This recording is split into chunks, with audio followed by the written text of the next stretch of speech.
말씀 보시겠습니다. 마태복음 5장 1절 2절입니다.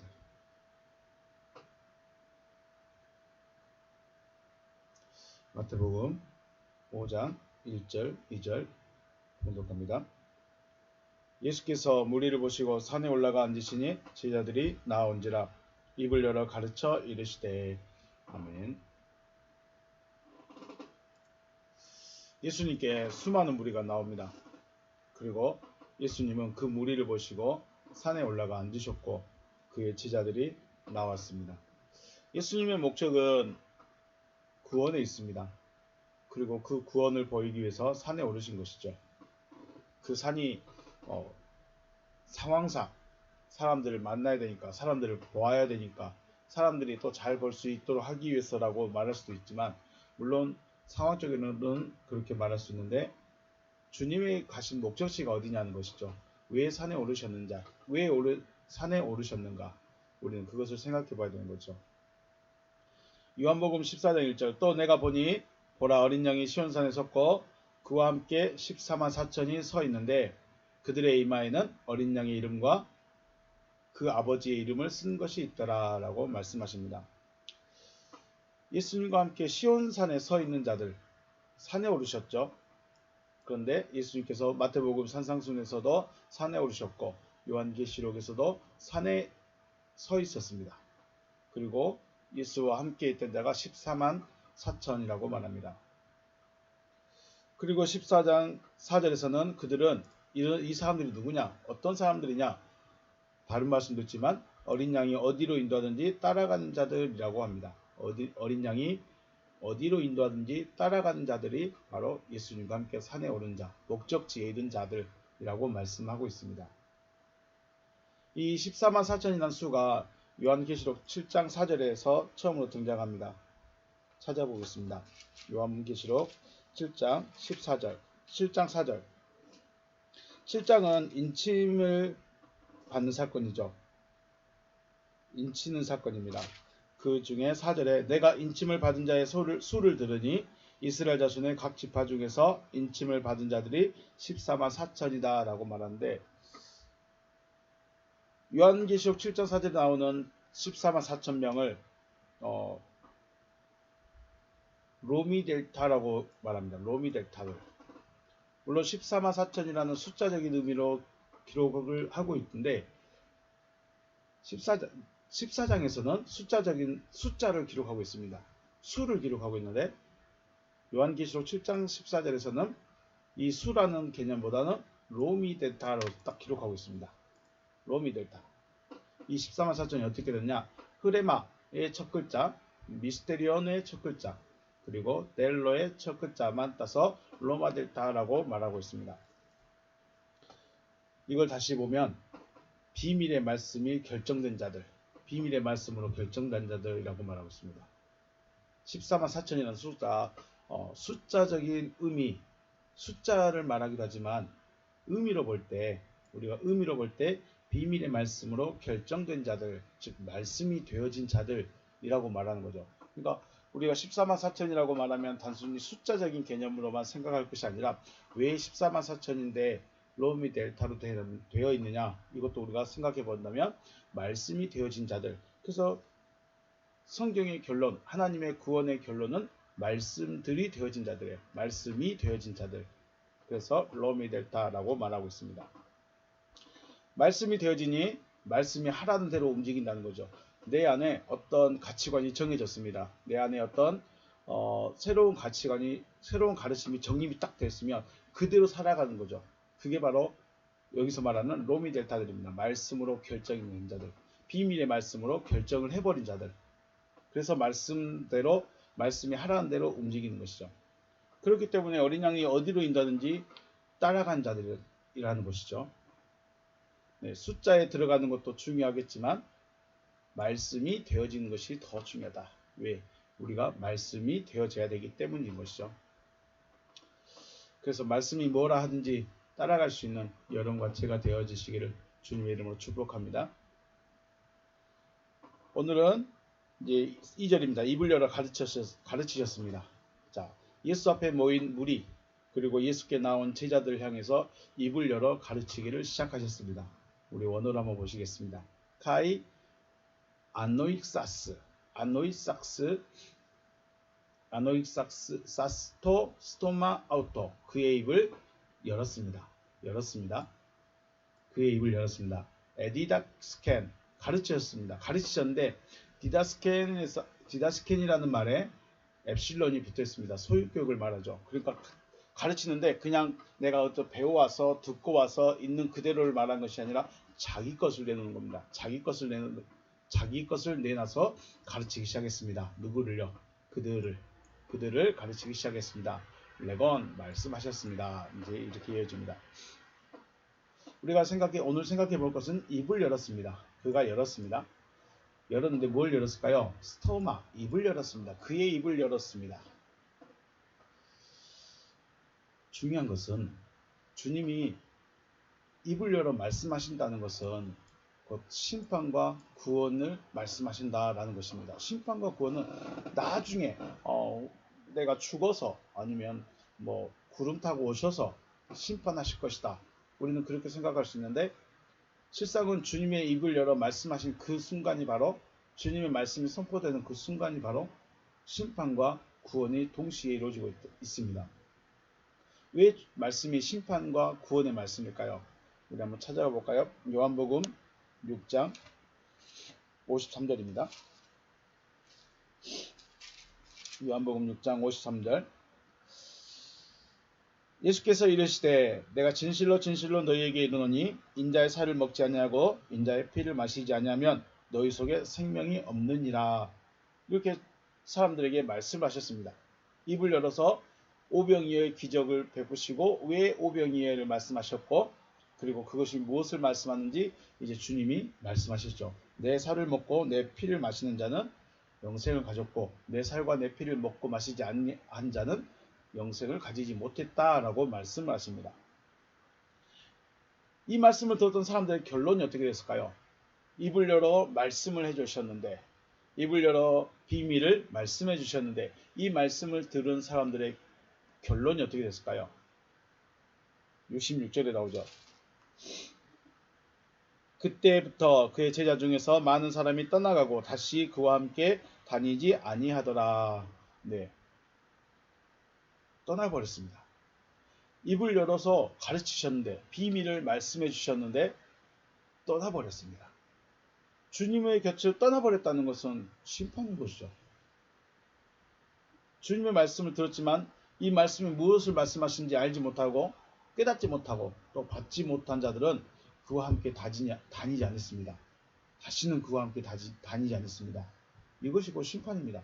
심판은 나중에 모여가지고 너는 이랬느냐 저랬느냐 이걸 말씀하시는 것이 아니라 말씀을 들었느냐 안 들었느냐 말씀을 들은 자체가 구원으로 가는 것이고 말씀을 거부한 자체가 심판인 것이죠.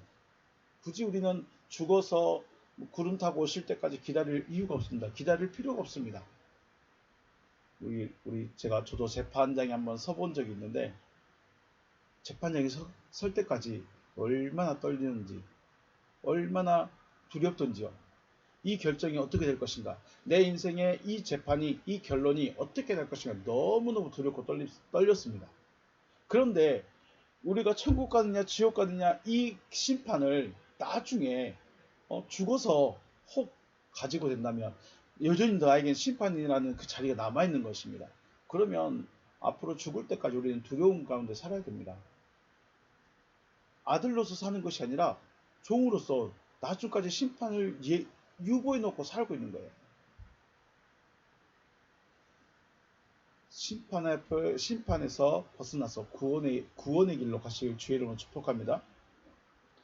그 밑에 요한복음 67절 68절 보시면 예수께서 12 제자에게 이르시되 너희도 가려느냐 시몬 베드로가 대답하되 주여 영생의 말씀이 주께 있사오니 우리가 누구에게로 가오리까. 아멘. 네, 베드로라고 내 살을 먹고 내 피를 마시면 영생을 가졌다 이 말씀을 깨달을 수 있었을까요? 알아들었을까요? 그러지는 못했습니다. 그랬다면 부인하지 않았겠죠. 그렇다면 도망가지 않았겠죠. 그런데 중요한 것은 그죠. 말씀이 무엇을 말하는지 알지는 못하고 아직 깨닫지 못했지만 그 입에서 나오는 말씀이 무슨 말씀이요? 생명의 말씀, 영생의 말씀이라는 것을 알게 되었어요. 그리고 알게 되었다는 자체, 알게 되었으니까 어떻게 할까요? 안 떠납니다.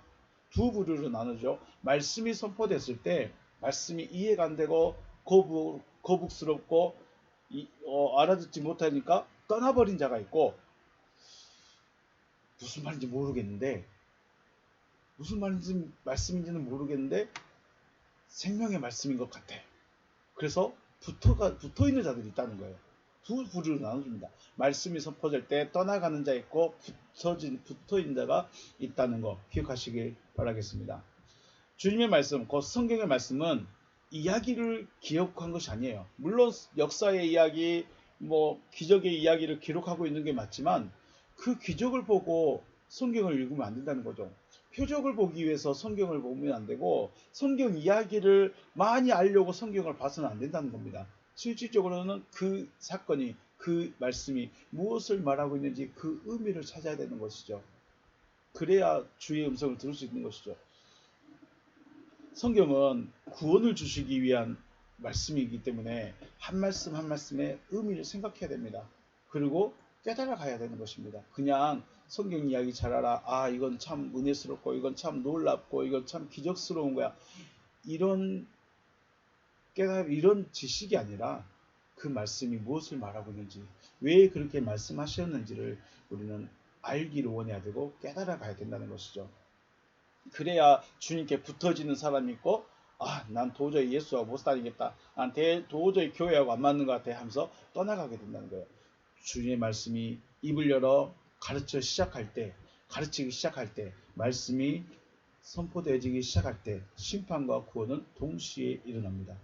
여러분은 어느 편에 서시겠습니까? 구원으로 가는 길을 선택하시겠습니까? 아니면 떠나가는 길을 선택하시겠습니까? 또 중요한 말이 있습니다. 입입니다. 입. 스토마라고 하죠. 스토마. 우리는 이 입을 단순하게 말하기 위해서요. 말을 하고 가르치기 위해서 있는 한 기관으로 이해할 수 있습니다. 입을 열어 가르쳤다 그러니까 말로 가르치지 눈빛으로 가르칠까? 아니면 칠판을 써서 가르치셨을까? 아니라는 거죠. 입을 열어 이 말을 하려니까 입을 열었겠지라고 생각할 수 있는데, 재밌는 것이 그 어근이, 이 스토마라는 말이 어디서 왔느냐면 토모테로스라는 말에서 왔습니다. 토모테로스. 이 말은 더 날카롭다라는 말이에요. 날카롭다. 왜 입이라는 말이 더 날카롭다는 말에서 유래를 했을까? 재밌는 말이죠. 우리 흔히들 말합니다. 칼에 베인 상처는 나으면 돼요. 그죠?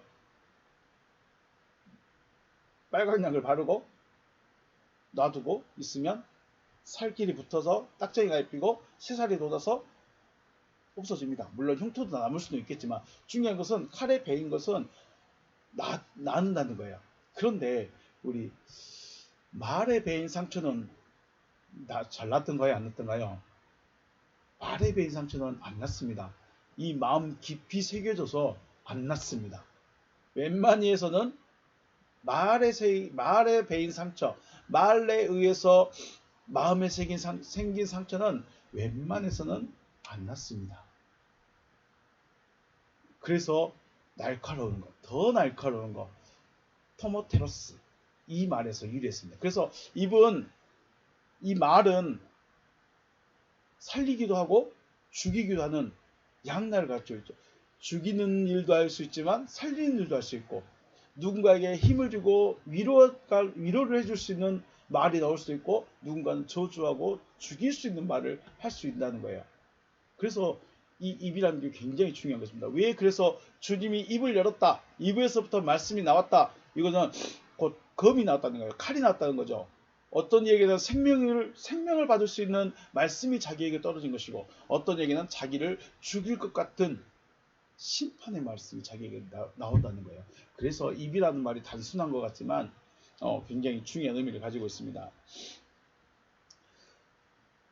입에서 나오는 말로 구원을 얻은 자가 있고, 입에서 똑같은 한 입에서 나온 똑같은 말을 가지고 어떤 이는 구원으로 나아가기도 하고 어떤 이는 심판으로 나가서 주님으로부터 멀어져 버리는 사람도 있다는 것입니다. 여러분은 하나님의 말씀 들을 때 어떤 마음이 드신가요? 히브리서 4장 12절 말씀 찾아보겠습니다. 히브리서 4장 12절 말씀.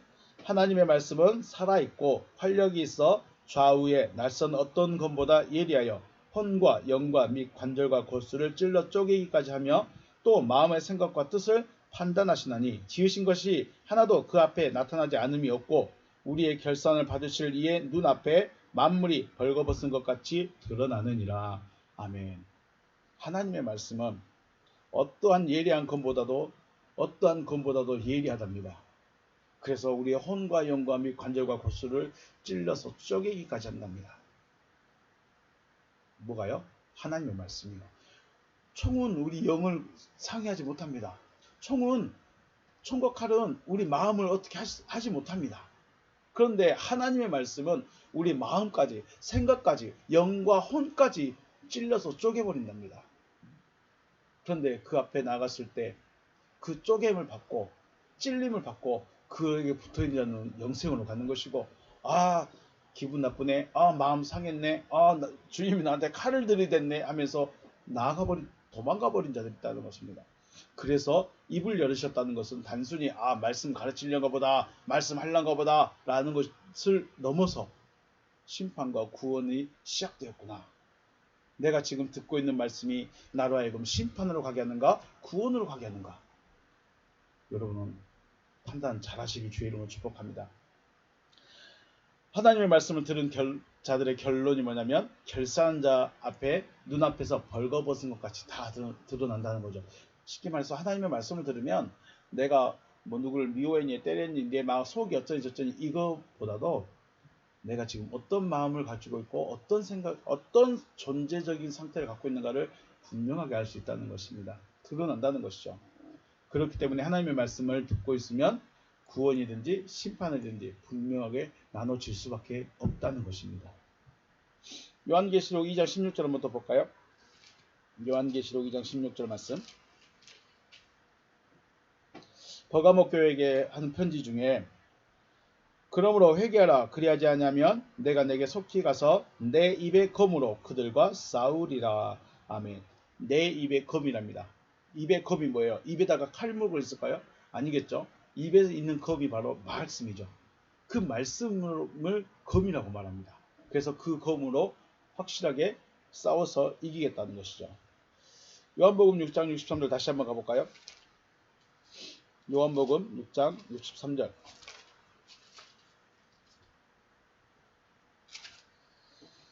살리는 것은 영이니 육은 무익하니라. 내가 너희에게 이른 말은 영이요 생명이다 라고 말씀하시죠. 말씀이 한 입에서 나오는데 어떤 얘기는 검으로 어떤 얘기는 생명으로 다가오는 것입니다. 그래서 입을 열으셨다는 것은 단순하게 생각할 문제가 아닙니다. 우리는 하나님의 말씀으로 인해서 말씀을 받아들이고 말씀에 가까이 가느냐, 말씀을 받고 이건 도저히 아닌 것 같다 해서 튕겨져 나가느냐, 이렇게 나눠지는 겁니다. 그래서 듣는 자에게 말씀을 시작하실 때 듣는 자들에게 어떤 얘기는 검으로 어떤 얘기는 생명으로 하시겠다는 것입니다. 내가 너에게 이른 말이 영이고 생명이다. 그래서 우리는 주님의 말씀을 들어야 돼요. 사람의 말이 아닙니다. 사람의 지혜로운 말, 내 마음을 간지러운 것을 해결해주는 그런 말이 아니라 주님의 말씀이죠. 주님의 말씀은 곧 심판이냐 구원이냐. 하나님의 말씀을 받아들인 자체가 구원으로 가는 길이고 거부한 자체가 심판으로 간다는 것입니다. 그러므로 오늘 주님이 입을 열으셨다라는 말씀을 우리 생각해 봤습니다. 입이라는 거, 그리고 말씀을 하셨다는 거 굉장히 중요한 의미입니다. 이것을 생각할 수 있을까? 이것을 받아들일 수 있을까? 주님의 입은 단순히 말만 하는 기관이 아닙니다. 입을 통해서 죽이는 말이 나오기도 하고 살리는 말이 나오기도 하고 내가 죽을 수도 있고 누군가를 죽일 수도 있는 것이 바로 내 입에서 나오는 말이고 또한 누군가를 살릴 수 있는 것도 내 입에서 나오는 말이라는 것입니다. 그런데 그 말을 지금 주님이 사람들에게, 그 모인 무리들에게, 제자들에게 하시겠다는 겁니다. 그러면 제자들이든 무리든 들을 때 어떻게 될까요? 아, 이것이 생명의 말씀이구나. 이것이 하나님의 말씀이구나 하고 들을 준비가 돼야 되겠죠. 그냥 설교 들으러 왔다. 그러면 정말로 듣지 못할 수도 있습니다. 정말로 이게 무슨 말이야? 이게 무슨 의미야? 이게 나와 상관이 무슨 상관이 있어? 라고 생각해 볼 수 있다는 것입니다. 그러면 나중 되면 정말로 내가 어떻게 주의 살을 먹고 살을 먹고 피를 마셔? 그럴 수 없어. 그런 일이 있으면 안 돼. 하면서 도망가 버리고 다시는 그와 함께 다니지 않는다는 것이죠. 오늘 입에 대해서 많이 생각했습니다. 입에 대해서요. 다시 한번 보겠습니다. 아노이사스토 스토마 아우토. 그의 입을 열었습니다. 입을 열었습니다. 스토마. 입을 열었어. 자, 여러분에게 들려지는 말씀이 여러분의 마음을 생명으로 이끌어가는, 구원으로 이끌어가는 구원의 말씀 되시기를 주님의 이름으로 축복합니다. 네, 오늘 여기서 마치겠습니다. 수고하셨습니다.